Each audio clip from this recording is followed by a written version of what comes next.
And we're live. Hey people, how are you doing? Welcome to episode 177 of the Sports Therapy Association podcast. My name is Matt Phillips, creator of RunChatLive.com, and as always, this episode is being recorded live on Tuesday at 8 o'clock on the Sports Therapy Association YouTube channel and also on the Facebook page for those of you who prefer hanging out on Facebook. My guest in this episode is going to be John Scriven, Movement and Rehabilitation Specialist and founder of 𝑚ove-well, who caused a storm at the recent Therapy Expo at NEC Birmingham with his presentation, Using Natural Movement Coaching in Rehab, a Practical Approach to Physical Literacy. And that's the very topic, physical literacy, that he's going to be talking about with us very shortly. If you have joined us live, people are now coming to the live labs, and thank you very much. Do remember to feel free to ask questions in the comments. And if you're listening to the recording or watching it on YouTube or listening on your preferred podcast app, then do please, if you like it, leave a rating and a review. If you don't enjoy it, that's fine. Just go your way and say nothing. But if you do like it and you want to help us spread the good word of our amazing guests, then it really makes a difference to leave a rating and a review. It just helps it appear high in Google. Simple as that. People are coming in. Just before I bring up my guests, just to say hi to people who have chosen to join us and give up their time. Nikki Mansfield, or yours, says Nikki. Thank you very much for joining us, Nikki. John W is here as well. Gary Benson, founder of the STA, is in the house as well. We've got Glenn Murphy. Hello, all, says Glenn. Basically, if you do leave a comment, I can bring it up on the screen on YouTube or Facebook, so you can share your beautiful face in the case of Glenn Murphy, or your beautiful logo in the case of Amy Tester. Listening while driving, says Amy. Oh, Amy, you had joined us. Wow, she's really pulling out stops for you, John. She was very keen to join us tonight. She's keep your foot just gently on that accelerator, okay? Take your time. And also Ryan Llewellyn is with us as well. Hi, I'm new here. Thanks for joining us, Ryan. Thanks so much for joining us. You can have a little conversation amongst yourself. Obviously, probably all soft tissue therapists. You can talk amongst yourselves. Feel free to network, but also, yeah, chuck in those questions as and when.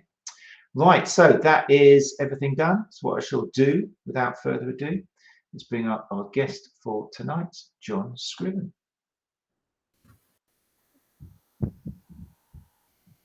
Hey, John, how you doing? Good evening, Matt. How are we doing? I'm very well. I'm just thinking now, I've referred to you to other people as John. Is it Scriven or Scriven? Scriven. Oh, fantastic, Scriven. I was just thinking, is it Scriven? Yeah, of course it is. I just doubt myself. It's a natural tendency I have. People are still coming in, John. You've definitely attracted. Oh, you've got Mike Grice. Only Mike Grice has joined us tonight in person as well. Hi, Matt and John. I was actually going to talk a little bit about Mike Grice tonight. Well, there you go. Well, now you can't because he's in here.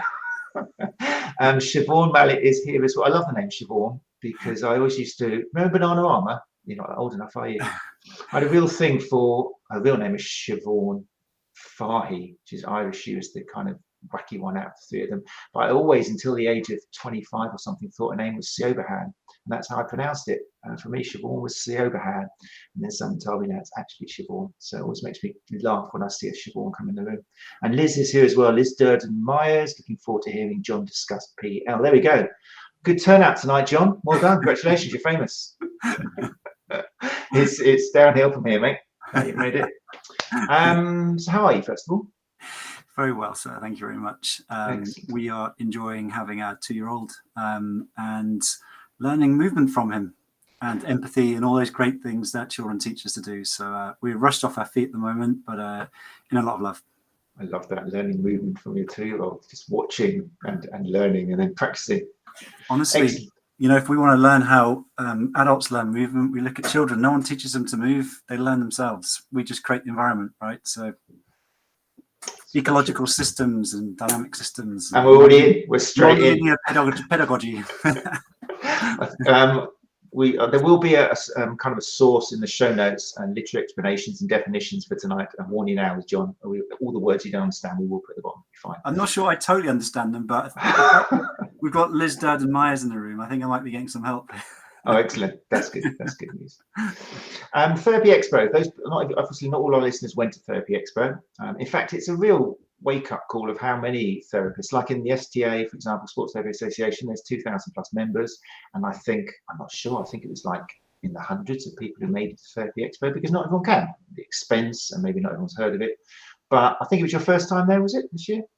Yeah. First time and very enjoyable. I mean, I've spoken at a few conferences before in the area of physical preparation and strength conditioning, but not quite to the Scalar Therapy Expo. I understand 4,000 individuals were there, and it was nice because as opposed to having typical lecture theatres, it was all open plan and people could come and walk out and join as they got interested and walk past. So it was nice. I really enjoyed that layout, and actually I think the shorter presentation served for maybe a better learning experience. Yes, and it was definitely popular. It was lovely. I was keeping an eye out, even though I was in the STA theatre, and particularly I liked it when you had everyone down on the ground and you were doing the thing, and it was like, he's now at home. He's just got everyone off their benches and just sit on the ground, and it was like, yeah, he is living. He's like a pig in. Oh, we can't say that. But anyway, and it's interesting as well because we should mention you've got like 20 years of I think working with very advanced athletes as well, which we'll talk about in a sec. But you've suddenly thrust yourself into the world of soft tissue therapy. You're doing the level 5 course with Anna Maria at the school. Yeah, well, interesting. I'll tell you a little secret, and particularly as Mike Grice is here. Mike taught me a level 3 sports massage 15 years ago, and I was very honoured to have the type of training he gave me back then, and some of that stuff I still use now. So I've been a student of movement literally longer than the last 20 years. I mean, I remember watching my brother. He was an international 400-meter hurdler training in the garage, and that experience, as we'll talk about existentialism later, and how that philosophy affects your development and how you see the world, and certainly that experience just made me fall in love with movement and around those individuals and the people he trained with. And I went through, just love movement. As you say, 20 years worth of I suppose I call it movement coaching experience as opposed to high performance experience, because those individuals we worked with, although they were performing individuals, it ranged from the 13-year-old talented individual all the way through to the world champion. And I tried to count. I had a colleague, and we sat down. We tried to count how many individuals we'd worked with over the years, and it's in the thousands. So I've been on the shop floor in the trenches for a long time, and at this point, to further my learning of movement, I wanted to study at a clinical level to kind of complement what I'd done on the practical coaching side and see if I could merge them together. And I kind of felt that was maybe where the industry would be going. And I'm excited to say that seems to be quite a positive way to go. So, yeah. It's very interesting. And you landed on your feet. I mean, starting from Mike and now you're with Anna Maria, you've managed to get into schools and been in schools who are forward thinking, evidence informed. But as I'm sure you're aware, and Anna Maria has kind of taught, there's a lot of kind of misconceptions still out there, particularly with regards to massage and manual therapy and stuff. So, but so far it's been quite an interesting experience. Has it been able to draw parallels and discover new things and new reflection? Yeah, and I think this is the thing that I want to talk about today, is that irrespective of which area of movement you work in, the common denominator or the golden thread is movement. And the movement science shouldn't differ whether you're in soft tissue therapy or osteopathy, or whether you're in chiropractic or physio, or you're a sports coach. Those fundamentals of kinetic and kinematic variables don't change. The body is still the same, right? And it responds in the same way. So there's more commonality that I see across all the professions, and having managed and worked with those individuals, whether that be in a high performance setup, or whether that be in a rehabilitation setup, that common language is so important. And I do see a lot of common grounds, and certainly, with the new evidence bases coming out, the biopsychosocial model, and that's really powerful stuff. And it's nice to be able to learn that in the clinical setting and apply that in a rehab world. So it's been wonderful to apply both sides, and there's a lot to take from movement coaching and add into soft tissue therapy. And hopefully, what I'm hoping I'll be is the bridge that gaps those two really powerful areas, and also trying to add in some of the physical education stuff we've done in the past as well. So that's my ambition, and hopefully I'll be looking forward to the future, provide some courses around how to do that and what it looks like practically on the shop floor. To be the bridge, that's good. I like that. We'll get together. Let's give it 6 months, and then we'll see how far that bridge is traveling. I think we'll start off. I wasn't sure where to start with you, but I think what we'll do is, you shared an image the other day, which, as far as I can see, is the inspiration for your Move Well logo. So I thought I'd bring that up, and you can talk us through it and the content of it. Obviously, people who are listening to the podcast, you can't see this image, so I'll just give you a little description of what it is. Basically, it's the symbol of move well. So check out John on Instagram, Move Well Jersey on Instagram, is it? Yeah, Move Well Jersey. Yeah, Move Well Jersey, or on Facebook, look up Move Well, and it's movewell.je if you're looking in the search bar. But it's got kind of, I suppose the idea is they're all flowing together and there's no beginning or end, but we've got 1, 2, 3, 4, 5, 4 words going around the outside, and then physical literacy in the inside. And the 4 words around the outside are physical, going in no particular order, cognitive, social, and then psychosocial. So yeah, John, I mean, is that a good way of starting to describe what physical literacy is kind of all about? Yeah, absolutely. And I have to honour Margaret Whitehead, Professor Margaret Whitehead, and Dr. 𝘠𝘕 Myers, who's actually in the room, and we're very lucky to have Liz. And I would say for anyone that really wants a huge background, and much more in-depth background than probably I can provide, check out some of Liz's work. She's got PE Scholar. It's an amazing website and resource. But yeah, effectively, what you see in front of you are the domains that essentially in the modern definition of physical literacy, which really was established in the mid-90s by Margaret Whitehead, looking at, I suppose this draws quite closely to the biopsychosocial model, this holistic approach to developing physical activity, and physical literacy is the underpinning constructs of what might encourage someone to be more physically active and take responsibility for physical activity for their whole life. So you have these 4 key areas, and fundamentally the psychological aspect is looking at the confidence and self-esteem, and does that person possess those aspects, and does the individuals that work with those individuals honor that and nurture those aspects? Because without being confident and self-motivated to move, the individual's not likely going to take that up for life, and they may not take up the exercises that you give them. As we know as therapists, you'll provide some exercises, and to get buy into that is really difficult. So we need to make sure that we nurture them to become more confident, and these are all interrelated and mutually dependent upon each other. So yeah, so we have the confidence and the self-esteem aspect, which is the psychological piece. We have the physical competencies. So these are looking at the capacities and capabilities, and can they move well? Do they know how to well? And can they employ that in multiple different environments and situations? So we're not just talking here about, can I do a pull-up in the gym? It's looking at, can we apply, do we have the variability and adaptability to go out and apply our physicality and the skills of physicality into any situation?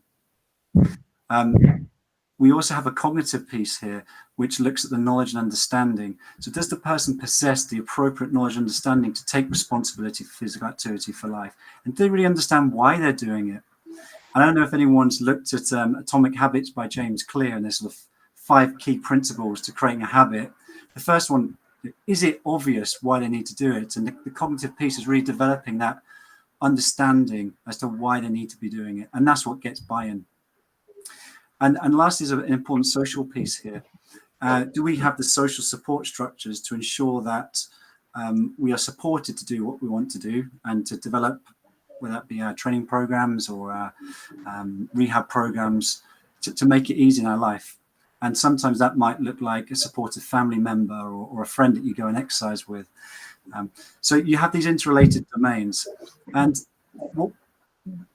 taking us back to the philosophy of physical literacy, there's a philosophy called monism, and it talks about how the brain and body are connected. And this has roots back in Aristotelian physiology. Not physiology. Philosophy, apologies.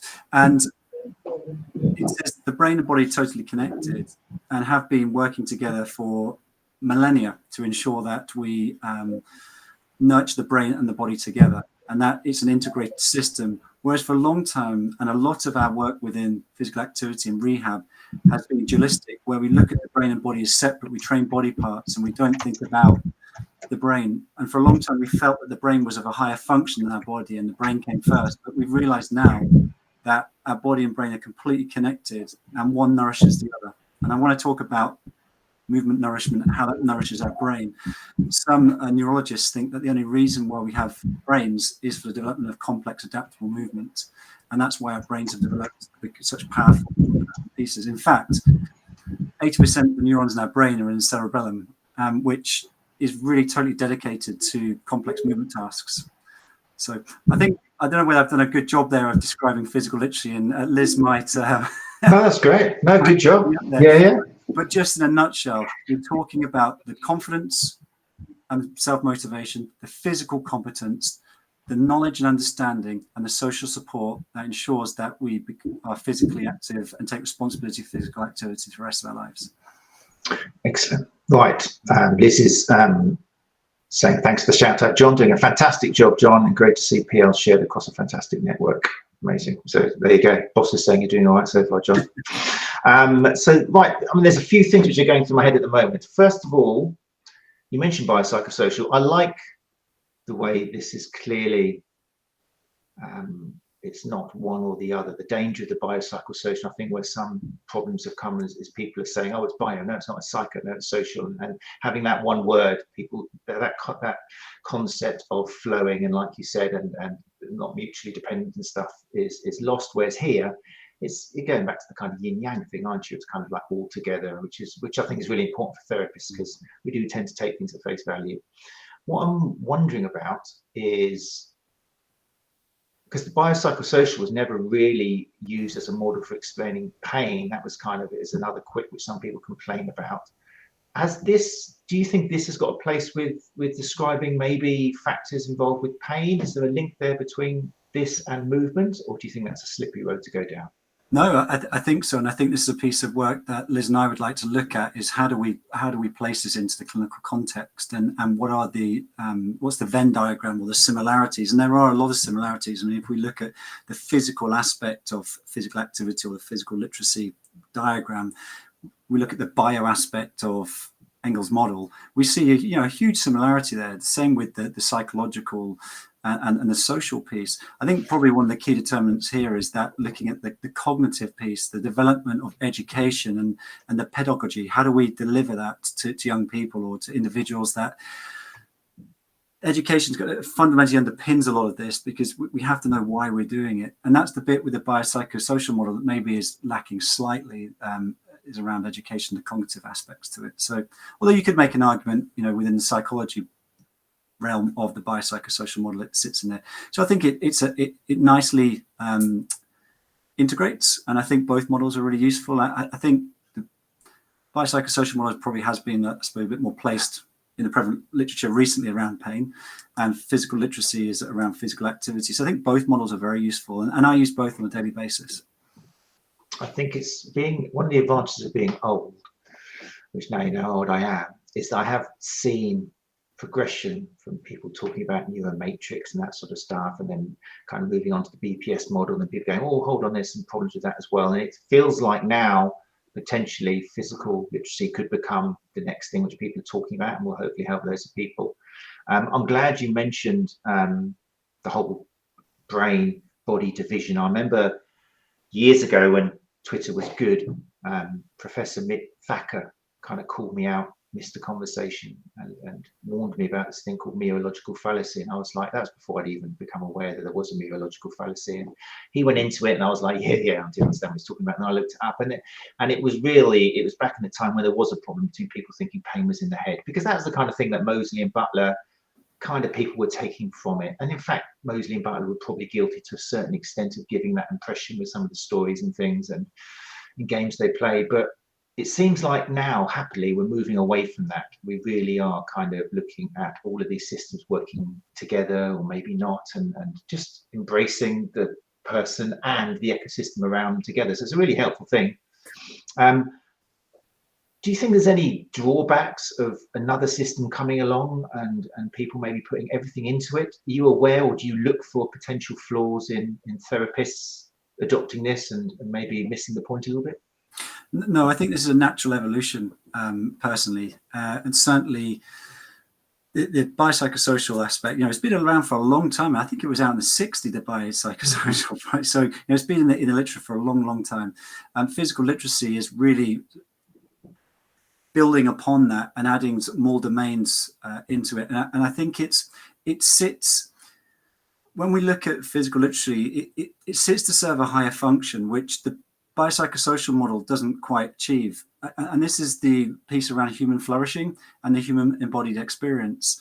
And that, we all as a common factor are here for one purpose, in my opinion, and people can argue with me, and I'm really happy for that.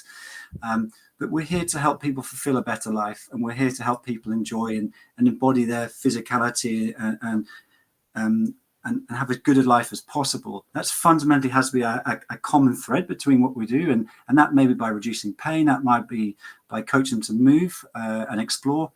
And the physical literacy piece enables that physical activity, that flourishing to happen, and it has a really important contribution towards human flourishing. So that really high level, sort of almost why we're here type level, and physical literacy can help drive that. And then we all sit in an important part of that physical literacy journey as therapists and play a really important role there to help that individual flourish. So it provides this language that's joined up, allows us to all pull in the same direction. I often think within physio and strength training and PE, we're kind of all pulling we're all in silos, pulling in different directions, trying to achieve the same thing, which just seems madness. But actually, if we all pull in the same direction and put our resources towards one common theme, physical literacy, we'd actually have much better outcomes. We kind of know that shared language and what we're talking about and support each other a bit better. So I think it provides that golden thread and that common language. And I think in the next 10 years, we're going to see this be the glue that binds us all together. Oh, it's beautiful. You're going to be the bridge. The bridge. Joining the bits and the glue, the bridge and the glue. It's fantastic. No, hopefully we were having this conversation in 10 years time and yeah, it'd be great. I'm interested in putting this into practice by having a little chat about some of the things you've done. One of the things that I was particularly interested in was, I'm going to bring this up on the screen as well, just so people can see it, was your involvement with physical literacy in children. And I read, fascinated about the work you did, I think back in 2018, for what's called the Global Matrix. On the screen now, you can't see it, people on the podcast, but listen to podcasts, but you've got the screenshot here, which is from the Active Healthy Kids website, which I recommend you all go along to. Links will be in the show notes. And then previous to that, Global Matrix 3.0, which you were very much involved in Jersey, where you're based. Can you talk us a little bit about that and how that links maybe to physical literacy and some of the success maybe that you think can be done by adopting physical literacy in that population? Yeah, so I was very fortunate at the time to be working for a charity which mission was Athlete Pathway and physical activity, physical literacy development, and I was able to set that up and kind of take it where I wanted to go with it. And I spent 6 months doing a literature review of strategically what we wanted the business to look like and what it meant to support physical activity in the community and indeed how physical literacy fitted inside that. And actually my knowledge and understanding of physical literacy came really from doing that literature review, although I should say, and I need to point out, and I think Liz will be happy that I do this, that some of the physical literacy research that was done initially came out of Canada, or they popularized, I should say, and it was very much a motor skill based oriented. So they described physical literacy as being fundamental movement skills plus fundamental sport skills equals physical literacy. And we now know that isn't or wasn't correct. That's part of physical literacy and sits within the part of the physical competency side. But as we know, we've talked about, it's much broader than that. So I was quite excited to get involved through that literature review. This is before I knew Liz, Professor Mark Tremblay, and he is quite I suppose one of the world's foremost researchers in physical activity. Incredible amount of publications and presentations and books and so on and so forth. And they ran a monitoring tool, and probably now looking back, as a researcher, our thinking has changed. We probably wouldn't monitor it in the same way. However, it was the only really tool at the time, and I needed to demonstrate some benchmarking to see where our kids were. And I suppose at the very least, it did provide some of the fundamental movement skills benchmarking, but it was quite arbitrary. and wasn't really totally respectful of the physical literacy philosophy. But we did a huge monitoring program using the Canadian Assessment of Physical Literacy tool, and we measured, cringe even saying measured now, but 3,500 children. We got 250,000 bits of data on fitness indicators for young people locally, and we had the most amount of data outside of North America on that. We weren't allowed to publish. It was slightly embargoed because it didn't actually prove brilliantly some of the results, but I was able to go and present in Canada at the International Physical Literacy Conference there with Dr. 𝘸𝘰𝘳𝑡, which I was very honoured, and that's where I met Liz. And we had a good discussion over a coffee, I think, at the time, and that relationship developed from there. So this was happening, just to give a little bit of background to listeners. This was something that was going on in, I think it was 49 countries or something, all over the world. Yeah, to compare activity levels in kids. That's right. So you know, I was invited to take part in the Global Matrix project off the back of that conference, and so we got involved in Global Matrix 3.0, which I think was 47 countries in every continent in the world.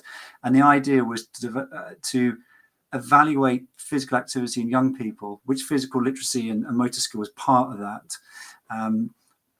It's a common matrix of physical indicators across multiple countries. So we were able to look at how Jersey stacked up against Guernsey, for example, how it stacked up against Canada, and so on and so forth. There's 12 key indicators within that. It looks at physical activity, parental support, active play, active transportation, government investment, so on and so forth. And we ranked Jersey's physical activity infrastructure on a scale of A to F, and against the indicators that Professor Tremblay and the Active Healthy Kids Global Alliance, it was all evidence-based work. And those common indicators have been evaluated across all those countries. And we came out sort of in the middle somewhere, but I was very lucky to do that, and very lucky again to do that last year and be part of that research project. So that's sort of really propelled us forward, and I look forward to doing that again for Global Matrix 5. But the nice thing about that is physical literacy now is part of that, and to really implement and affect change, making a difference at the grassroots level with children when they're in their formative stages, particularly around recognizing the philosophy of existentialism, that all our experiences or the ways we view the world are all based on our experiences. We want to provide really good experiences at that stage, really to try and affect some of the movement illiteracy that we're seeing, the epidemic that's going with movement illiteracy at the adult stage. I was going to say, because that was the conclusion of the global report, wasn't it, that we are there is an epidemic going on with regards to illiteracy, and it came and it highlighted the reasons for it. It's interesting how different countries measure differently. I looked into a little bit, and there's some really interesting points which I'm sure you're aware of, but just for the listeners, one of the most interesting things I saw, and I'm not sure how like Jersey or different places in the UK compared to this, but it was the attitude towards physical exercise and whether it was adopted, whether it was recognized by the country as something important to do with like status, or for example, they talked about, I think Japan, which in certain categories came very high, if not at the top. Japan had this wonderful thing, which I know probably wouldn't work in the UK, but kids have to be within 4 kilometers of their school so they can walk it. It's not like, it's just a law, to make sure that kids are healthy. And 6 kilometers, I think if it was secondary education or something, it's not like, oh, you have to, this maybe not get a lift or something. It's like school is set up with the idea that you are learning and getting healthy, the journey to school as well, which is beautiful, isn't it? I mean, that's absolutely. And you're seeing those social factors within the physical literacy matrix. That's so important. Is in our society we may are removing barriers to becoming more active, and I think that's an important point you made up. Is in our modern lives, we talked earlier off camera about this evolutionary mismatch. Are we doing what we were designed to do? And commonly our ancestors would have walked reasonable distances during the day. They wouldn't have done the 1 hour binge in the gym after work. It would have been all day movement, and they would have walked up to 10 kilometers a day in some areas. So certainly trying to get back to really what our bodies were designed to do and load it in the ways that it was designed to do. So that's a great thing in Japan. I didn't know they had done that. That's cool.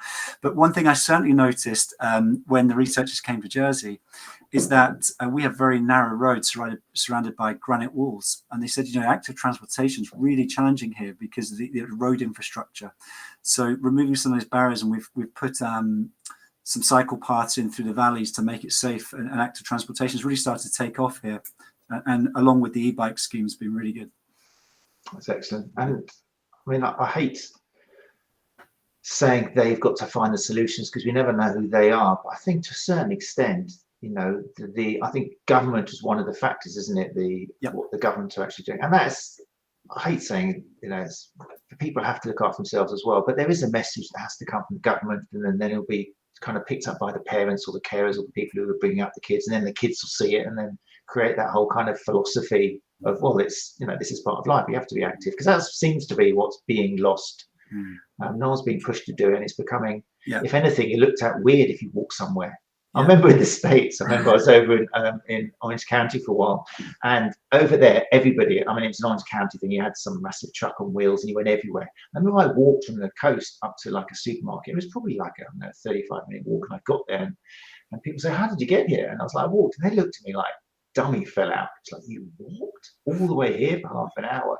And that just, again, stressed the difference in society and expectations. And we can see to a certain extent, the obesity and the problems they've got, not in all Americans, but it's a massive problem over there, just because they're just taught not to walk, not to exercise. But in this piece, Matt, is the fundamental answer to making the change that we want to see, whether it be in physical activity, or whether it be that rehab. And I appreciate we've got lots of rehab individuals and therapists here that will be giving homework, exercise, and so on and so forth.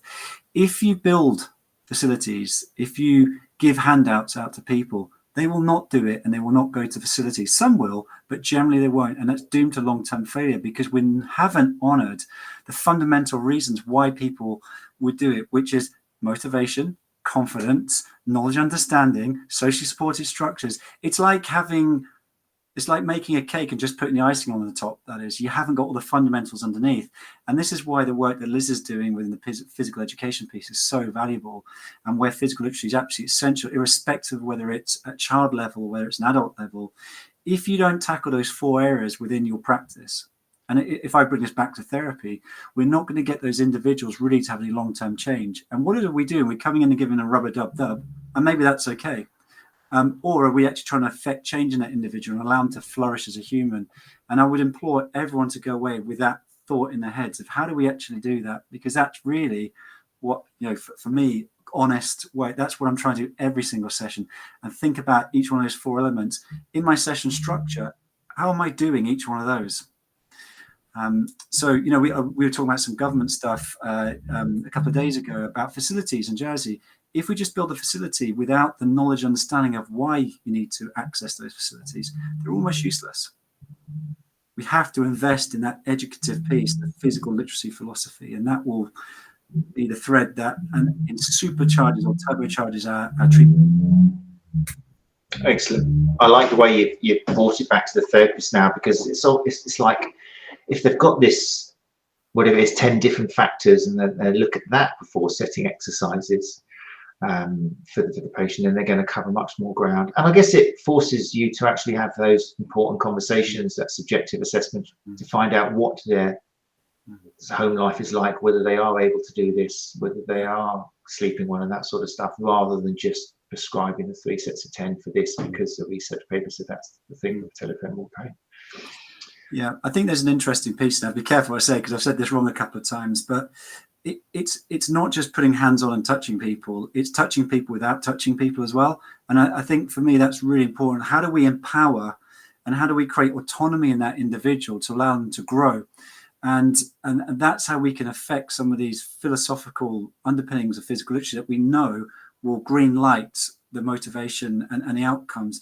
And that's sort of rooted in this existentialism and phenomenology, I can never say that word very well, which ensures that people are motivated to take these programs forward that we're trying to give them, and allows them to flourish as an individual. You have to create autonomy. They can't just be passive in the treatment. They have to be active in the treatment. And my job is to facilitate that.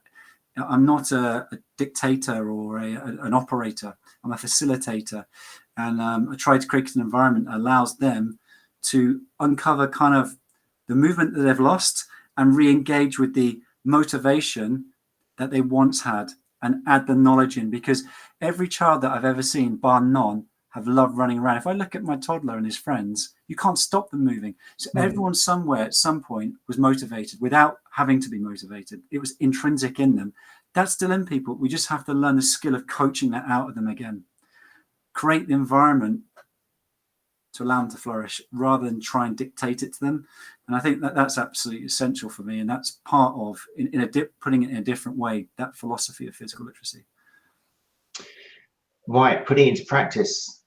What are your top 5 ways for improving physical literacy? No, but give us maybe some examples. I don't know whether you maybe case histories or just from the top of your head of what therapists should be doing to try and approach a client who's come, maybe they're suffering from pain and they've looked for all the red flags and blah this and blah that, and they realize there's going to have to be some behavior change.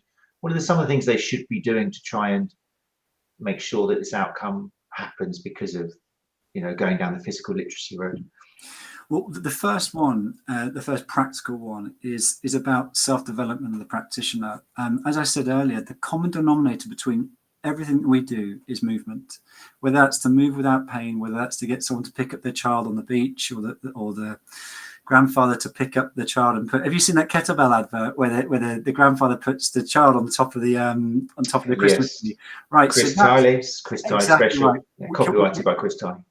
Yeah, we need to put this on the chat or on underneath, because that's human flourishing, right? That's it. It's an embodied example. So practitioners like myself that maybe have not come into have a coaching background or movement background, I implore you to look into movement coaching, because ultimately, if the purpose is to get them off the couch and leave the room feeling better and fulfilling in their life, we need to start educating about what movement is and how that is naturally as well. So the first place would be to look into movement coaching and potentially natural movement coaching as well, which I'm quite a big fan of these days. So that would probably be my first area. And I don't know whether we should go down the road of talking about natural movement, Matt, or... I think it's because when you say movement coaches, I know from experience and being there back in the day that, to me, that kind of gives me images of corrective exercise. You're supposed to move this way, keep the knee behind the toe, or make sure you do this, and it's like you're going to get lined up to do all of these squats in a certain way. But I'm presuming that natural movement coaches are like totally different than that, or almost the other side of the coin, where it's embracing variety, you're expanding the variability that someone's got with their movement tool.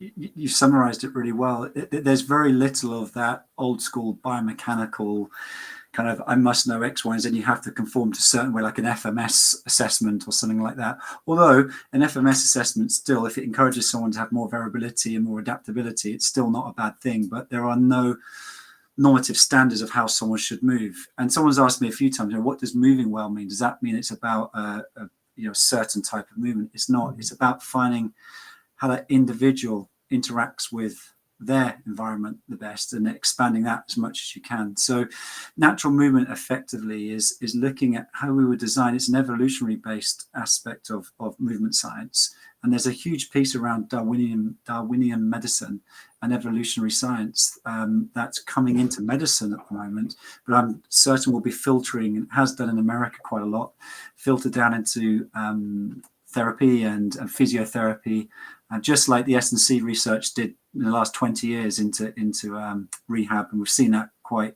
extensively.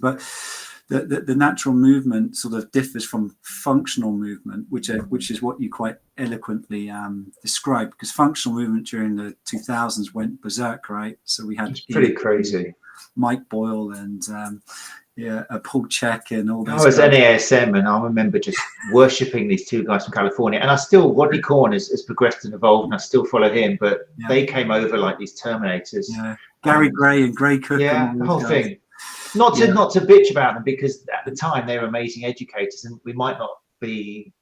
I mean, maybe it's part of the natural movement to get where we are today, to maybe swing the pendulum a bit too far the other way with optimal alignment. But yeah, we have to move on from that. We have it to was definitely a step forward from the bodybuilding approach, which is total joint isolatory work, into more compound multi-joint approaches. But in that in itself, they're still not very natural. I mean, if you compare natural movement as an example to, say, we're looking at balance, to functional training, the old days functional training might look like standing on one leg holding something on a boso ball, and we know that some of the researchers debunk that in terms of its effect from a functional perspective, but maybe from a neurological perspective, there's still some arguments for that. But from a natural movement perspective, that might be balancing on a beam, for example, or on an uneven surface, carrying something. So natural movement, the difference is it's not functional, it's practical. And there's a big difference between that. The functional piece kind of carried across from the S&C and the physio training world, where we were sort of isolating movement patterns or integrating movement patterns in an isolated form. Natural movement training is integrated, a holistic movement approach that's practical. For example, I mean, when I was learning this, I was always the guy, I could do 10 loaded pull-ups quite comfortably on a fixed set angle bar in the gym. I was gym fit, and I remember 𝘱𝐿, who's the founder of MoveNat, he said, "John, you are very strong, well done, but you are useless." And I said, "What do you mean? I can do 10 pull-ups with 20% of my body weight. I feel quite strong." And he goes, "Brilliant! You can do it in a gym on a bar." He said, "There is branch, climb."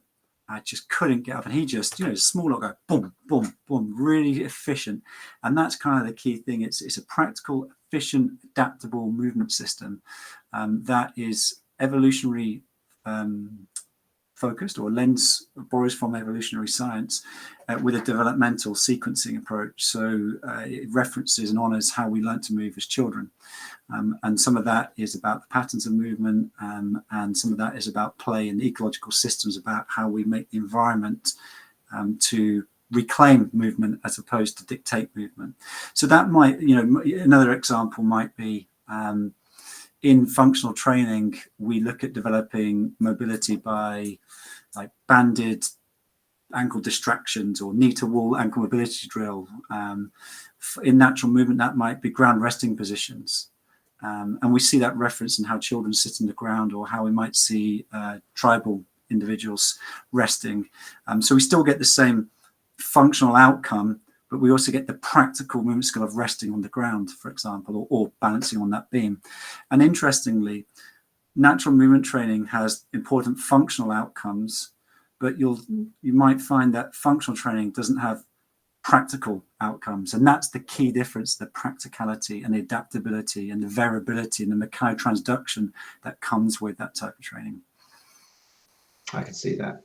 And I guess even if you're training for a sport-specific activity, there's probably less limitations from my understanding, from natural movement training, because you'll be covering all those bases which are going to happen on the pitch, as opposed to maybe functional training, which takes away a lot of the ecosystem around you, which is happening during sport. You might be able to do the single leg squat or something and not move your knee, but that's not going to happen in sport. So I guess, and you've said this, you've worked with all populations, haven't you? You mentioned before you worked with world champions and things. So I think that's important as well. Physical literacy isn't just for people who are maybe, it makes it sound like if they're physically literate, then they can hardly move at all, or they've had some systemic disease, but you can get an athlete who needs training in this as well, I guess, yeah? Yeah.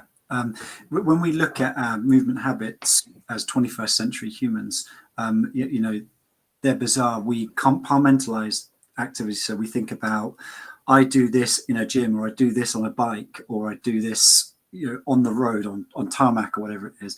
And I think about when I train, well, I'm training my legs, or I'm training cardiovascular function, or I'm training for vertical press, for example. And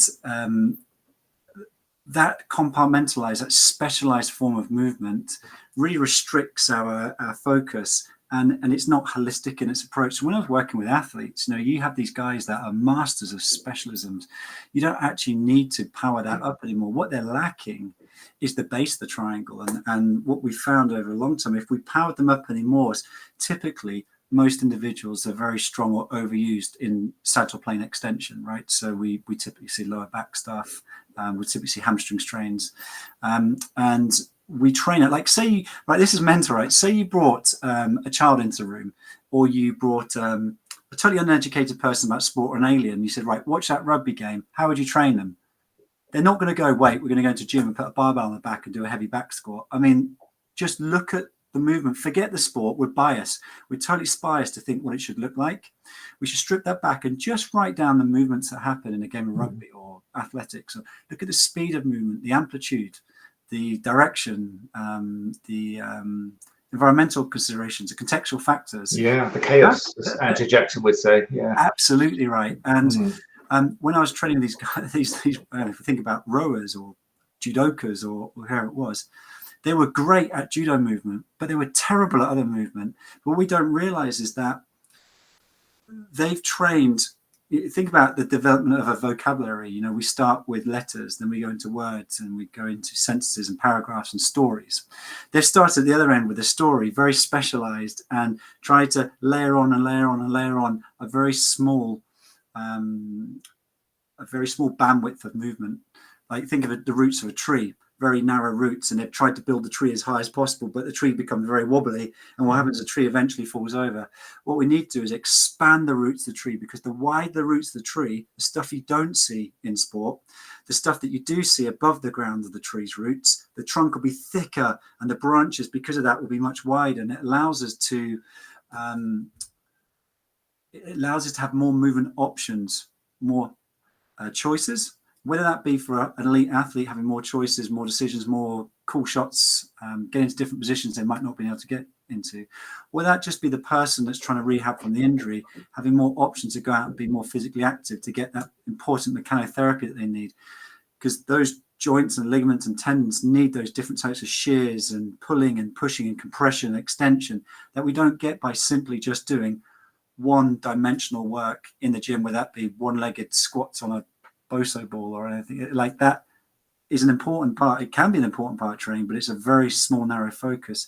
We're not really considering the biodynamics of movement. So we're not thinking about the planes, the amplitudes, the speeds, the velocities, the type of force, how we produce the force, the rate coding, all those aspects.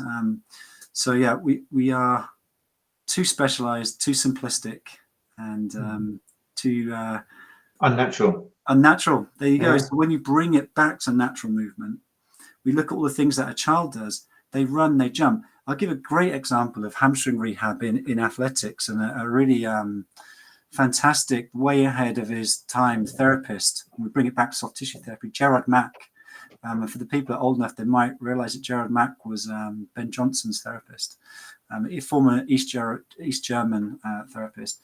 But we're going back to the alien coming down from outer space here, looking at how we might rehab that hamstring.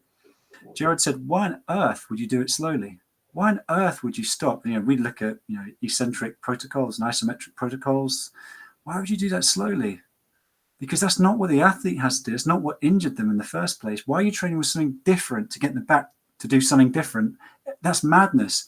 So they all start with drills where the timing and the rhythm and the execution is similar. So we don't just have a force component that's similar, we have a timing component that's similar.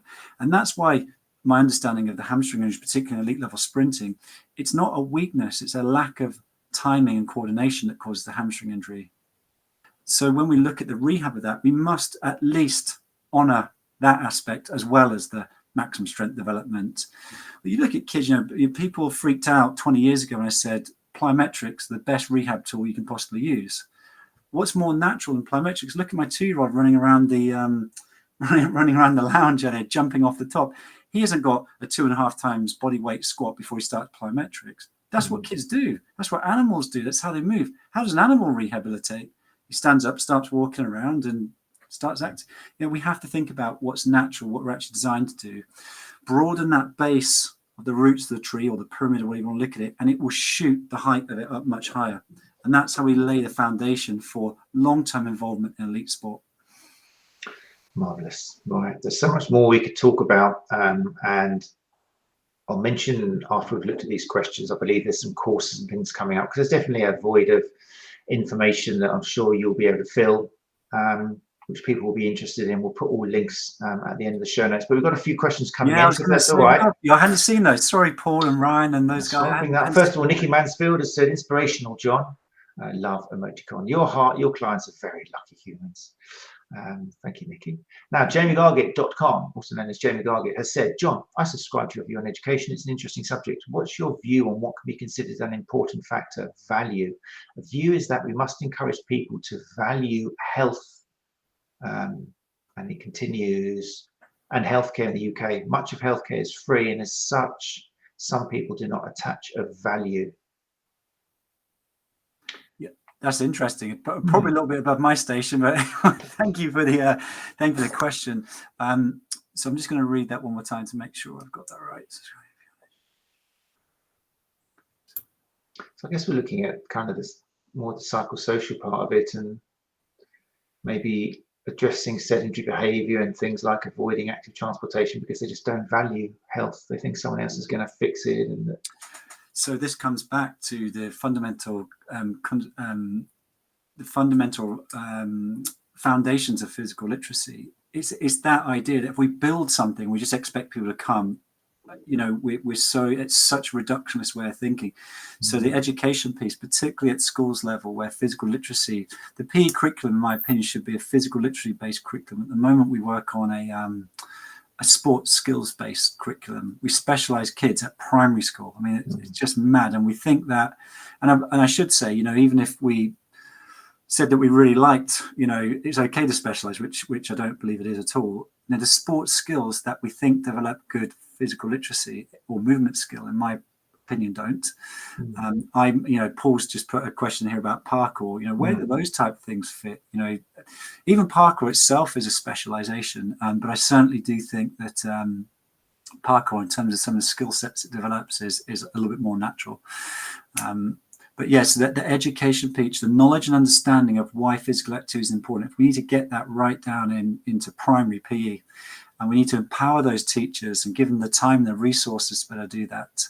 We need to take away elitist assessment out of physical education and make it playful and fun and creative, create that environment, that non-linear pedagogy where those individuals can flourish. It's not about sport, it's about movement and exploration and creativity. And then suddenly we'll start seeing, at least if I'm a little bit biased, and more of a natural based approach to movement, then suddenly they'll start taking responsibility and the ownership and have the motivation to develop physical activity in their life. And then we'll see that reduction on the healthcare spend.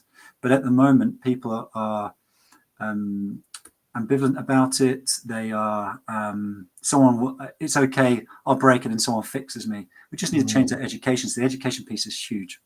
It is massive. And it reminds me as well in that, in the results of the global matrix thing, it picked up on Slovenia, which kind of came out of the blue, but it kind of said that one of the factors which gave them a high score overall is because there is, and I've never been, but there is this kind of this identity which is based on physical exercise, and on the national level, on the nation, they're kind of proud you are judged according to your ability to compete and do things like that, and your place in the world is in your recognition of that. And again, that's something which, I don't want to slag off old England too much, but it's just, we have turned into a bit of a nation of just sitting and watching others play and expecting them to win. If they don't, we shout at them and scream at them and say they should die and stuff. It's not that identity where us ourselves should be up and being judged on our physical. We need to get people to fall in love with movement and physical activity, and I think it's difficult to people to fall in love with that when it's one-dimensional, it's boring. Some of the gym stuff,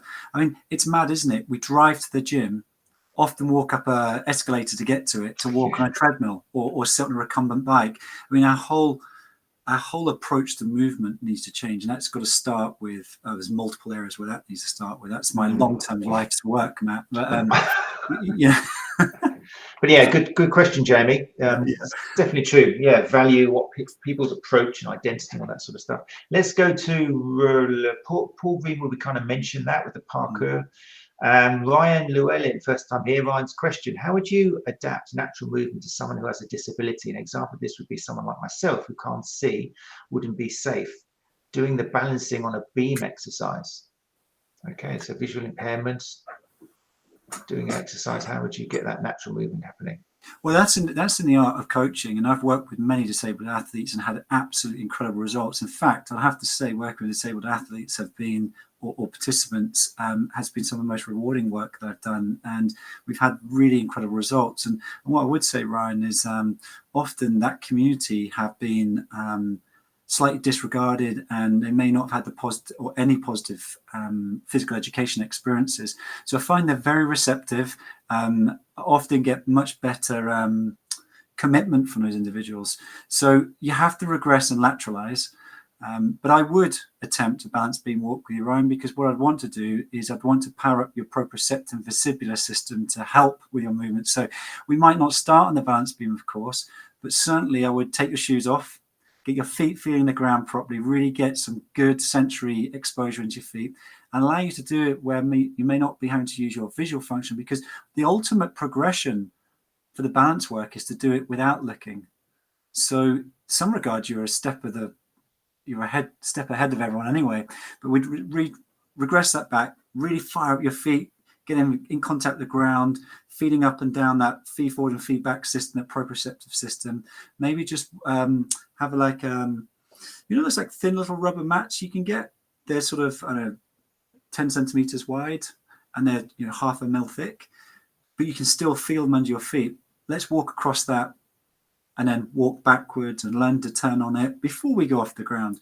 But I have had people, Ryan, that started that way, who've been visually impaired and did walk on the balance beam and achieved a level of physical literacy that many able-sighted people weren't able to. So it's absolutely achievable, mate. And really, there's no limit to what can be done with natural movement with appropriate regressions and progressions.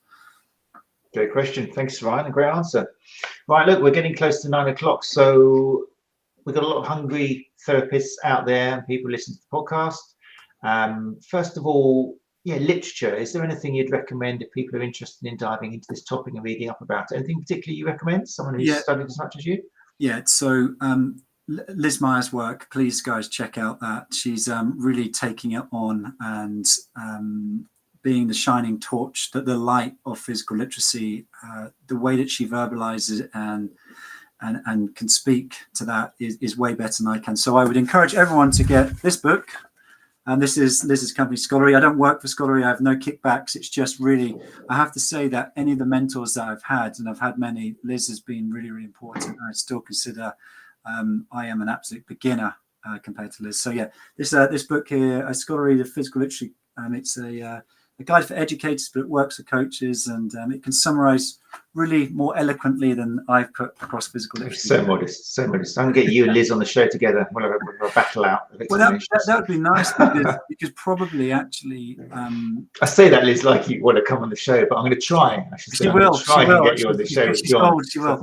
But I think that's the making it practical is really probably the area that I specialize, particularly on the physical competency side. So the more philosophical aspects to it, Liz would be able to fill that in and really contextualize that from that perspective in simple language. So that would be good.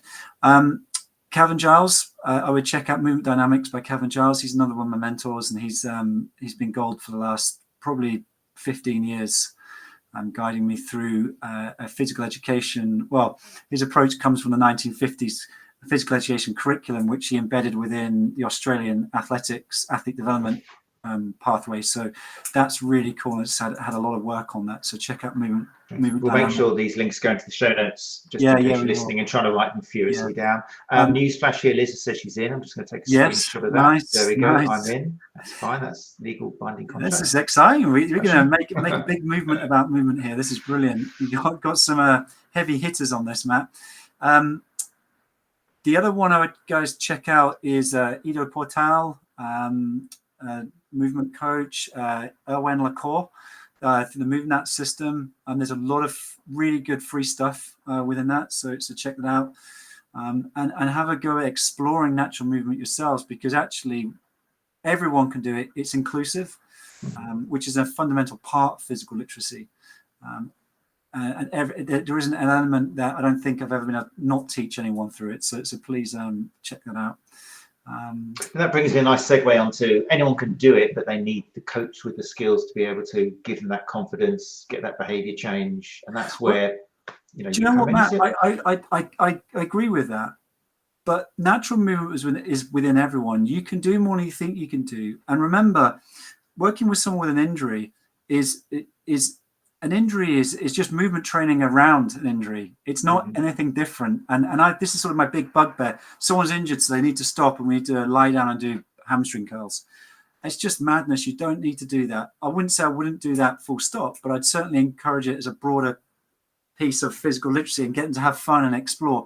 So I'd encourage people to get out, get into nature, into natural spaces where you're designed to be, and just go and explore and play and see how it makes you feel. And have a go at crawling, because you can do it. You just need to remind yourself. Have a go at transitioning from up to down, and maybe climb over a fallen tree branch, or if there's something there, play. And play is as natural to natural movement training as it is to children, and it's a fundamental piece of that. So I'd encourage you to do that. But yes, if we're looking at it from maybe a rehabilitation perspective, it might be worth working with a movement coach or a therapist trained in movement coaching, which segues me onto an element here, which I'm getting better at doing. There will be some educational resources for rehabilitation specialists, be that chiropractors, physios, osteopaths, soft tissue therapists, massage therapists, about how to integrate natural movement training safely in a physical literacy underpinned way, or honouring physical literacy research, and how to operationalise that within your practice. And that's hopefully, there's going to be a webinar, I think, in February with Anna Maria and the ST School. And then I'm working on a wider movement coaching qualification, which would be a much bigger approach, and sort of really applying the 20 years worth of learning I've put in, and what's the word? Sort of making that dovetail with rehab. Fantastic. And there'll be stuff coming out, what, 2024? We're seeing that maybe start to materialize? Yes. Yeah, so the webinar is definitely sort of in early 2024. Excellent. And then the movement courses, I don't know, I'm still writing it, as you can imagine. I'm trying to boil it right down. With the 2-year-old, good luck with that. Yeah, so maybe 2027, people, keep an eye out, we'll get you back. No, fantastic. And if people want to connect with you and watch what you're up to, you are on Instagram, Move Well Jersey. Yep. And also on Facebook. Is either or, depending on people's flavour, or? Both's fine. You can check out the website, movewell.je. So we're in Jersey, not in the UK. So www.movewell.je. My contact details are on there. Just drop me a message. I'm always happy to chat shop with people, and that would be more than happy to do. And I think the key thing here is that I sort of trying to bring not just the theory of it. I'm not actually an academic, although I've done academic training. You know, Liz and those guys, the academics. I'm a real blood and guts shop floor practitioner, and to make this operational, what does it actually look like, and how do we set up a session, a soft tissue session or coaching session? How do we combine those together to make it really practical in a very simple way? So that's kind of what I bring to the conversations and the mentorship that I provide practitioners. Fantastic. Paul Greenwood has added in the comments here, learned so much from working with John. Great guy. It's kind, Paul. Thank you. Paul and I worked together for a couple of years at the Sport Foundation. Fantastic. And just to give a shout out as well again to Active Healthy Kids website, which is activehealthykids.org. Okay, I would have a little look through their therapists. Obviously, if you work with young adults or children, but again, all we've talked about tonight, we haven't really touched on this, but the principles can be put across any population, can't they? It's not something which is limited to old or young. Or humans are more similar than they are different. Clearly, their individual psychology and motivation concept is different, but actually the way their bodies move are more similar than they are different. And we just need to provide nutritious, variable, adaptable movement skills to them that reference how we were evolved as humans to move. And you just look at babies in the first year of life, and if that isn't the case, I defy anyone to try and argue against that, because it's just obvious. Very nice. Right, nutritious movement, I like that. That's good. I like that.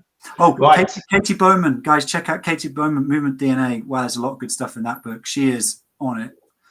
Right. So you're going to send me a little list of these, with links, and I'll make sure they go in the show notes, because about 4 or 5 there, which is great. brilliant information, as well as your own courses coming up. Okay, people, it's 9:05. So thanks, John, for giving up your time to join us. Really appreciate it. Next week, which will be Tuesday the 19th, it's the Christmas Sports Therapy Association catch-up. So Gary Benson, founder of the STA, will be here, and we're inviting any Sports Therapy Association member who's got something you want to share, who is happy coming up into the live lounge here. As long as you've got a good internet connection and a decent kind of webcam and microphone, then we'd love you to come up and share time with us. It's very, you can see it's very chilled out, and we'll just be talking about the year, what's coming up, maybe some of the worries, some of the celebrations, all that sort of stuff. So if you're an STA member and you're interested in doing that, you don't have to commit to it. We can have a little chat if you like over the phone, or do a little test run. Then just email me, matt@thesta.co.uk, and we can chat about that. But for now, thanks again once more to John Scriven. Appreciate it. Thank you very much. And thanks to everyone who's joined us live, particularly it would seem to 𝐸𝐷𝘪𝐺𝑚𝑦𝑒RS, guest to be. Thanks for joining us and taking the time to join us, Liz. I'm very, very honoured that you would give up your time to be here. And everyone else who comes along to join us live, because it does really make a difference. We really appreciate you giving up your time. It's what the show's all about. It's all about live, and we do record it, and we love people who listen to the podcast. But it all comes from that spontaneity, that natural process of talking rather than editing it afterwards. And we love natural, don't we, John? I'm very impressed with that. Thank you. All right, guys, take care of each other, and hopefully we'll see some of you for the next episode next Tuesday. Take care. Thanks, everyone.